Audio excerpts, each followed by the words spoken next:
Вчера по Пладнев Шумен минах, по фаняка по чапанки през паметника минах. Изведнъж до храста нещо ръжи, като тигър от зоопарка, ма против дори. Гледа лошо, а се кръстих два пъти. Викам, той да не е някакъв филм. Камера вадя, снимам без страх, а той звяр направи ми лайк. Мяу, мяу, пис, пис. Шумен пусна нов животински хит.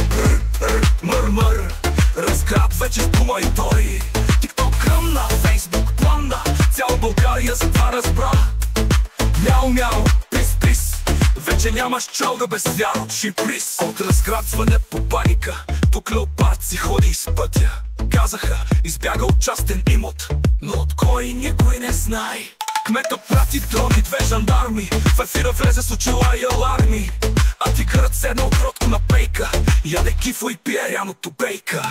Мяу, мяу, пис, пис. Разкрачета с нов зверски лист. Мяу, мяу, пис, пис. Пумата в Шумен започна ново турне. Цялата страна е в истерия. Кога ще дойдат и в Тракия? Мяу, мяу, пис, пис. Чао бе Зеровей, фолк, звезди микс. Мяу, мяу, пис, пис. Тигър танцува в чалга ремикс. Грух, грух. А пумата фърка в тикток. Дух, Шумен разград. Новите звезди по зоопаркове вече се правят тури. Мяу, мяу, пис, пис. Бенда свири, звяра дирижира с шиш.